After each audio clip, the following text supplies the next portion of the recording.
வயலூரில் உள்ள சமூகத்துக்கு ஆதரவு வழங்குவோம். இன்னும் நாங்கள் வயலூரில் சமூகத்தை சந்தித்து அவர்களின் வாழ்க்கை சவால்களை நேரடியாக கண்டோம். அவர்கள் முறையான வீடுகள் மற்றும் மின்சார வசதி இல்லாமல் கடினமான சூழலில் வாழ்ந்து வருகின்றனர். அவர்களுக்கு உதவியா சில உடைகளை வழங்கினோம். ஆனா இது அவர்களின் முழுமையான தேவைகளை பூர்த்தி செய்ய முடியாது. இந்த சமூகத்தின் அடிப்படை தேவைகளை பூர்த்தி செய்ய உங்கள் ஆதரவை வேண்டுகிறோம். உங்கள் பங்களிப்பு அவரின் வாழ்க்கை நிலையை மேம்படுத்த முக்கியமானதா இருக்கும். இவர்கள் வாழ்க்கையில் ஒரு சிறிய மாற்றத்தை கொண்டு வர முன்வருமாறு தாழ்மையுடன் கேட்டுக்கொள்கிறோம்.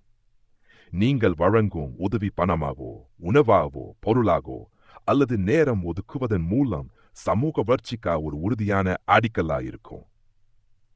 இந்த சமூகத்தின் நலம் நீங்க செய்யும் சிறிய உதவியில் சூட வெளிப்பட முடியும். எனவே உங்களால் முடிந்த எந்த வகையிலான உதவியையும் அன்புடனும் மனதாரம் செய்வதற்கான உங்கள் பங்களிப்பை வலியுறுத்தி கேட்டுக்கொள்கிறோம். தங்கள் உதவியா இவர்கள் முகங்களில் சிரிப்பை உருவாக்கவும் வாழ்க்கையில் சிறு நிம்மதியை பெற்றுத்தரவும் முடியும். இதுக்கு உங்க கரங்கள் எங்களுடன் இணைவது மிகவும் முக்கியமானது. வயலூர் சத்திரகாலனியில் இருக்கோம். வீரராகவர் கோயில் தெருவு.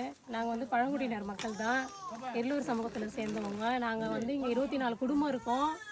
அதே மாதிரி பிள்ளைங்களும் ஒரு 30 பிள்ளைங்களுக்கு மேலே இருக்காங்க. பால்வாடி போகிறது, ஸ்கூல் போகிற பிள்ளைங்க எல்லாம் 30 பிள்ளைங்க மேலே இருக்காங்க.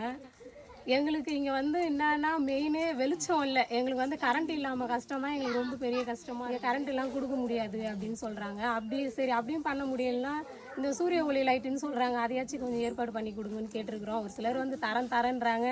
இன்னும் யாரும் தந்த பாடு கிடையாது. சரி யாராச்சும் கொடுப்பாங்கன்னு நாங்கள் கடவுளை நம்பின்னு இருக்கிறோம். கொடுத்தாங்கன்னா எங்களுக்கு ரொம்ப நன்றியாக இருக்கும். அவங்களுக்கு நாங்கள் நன்றி சொல்கிறோம். எங்கள் குழந்தைங்க நைட்டில் ஸ்கூல் போயிட்டு ஹோம் ஒர்க் பண்ணுறது கஷ்டப்படுதுங்க. நைட்டில் தூங்குறதுக்கும் கஷ்டப்படுதுங்க, பயப்படுதுங்க. இந்த தார்பாய் மழை டைம் ஆமா சுத்தமா கரண்ட் கிடையாது. மழை டைம்ல இங்க தார்பாய் போட்டு தான் இருக்க முடியும். ஏன்னா எல்லாமே வீடு எல்லாமே வரும். பாம்பெல்லாம் ஒரு சில நேரத்துல வரும்.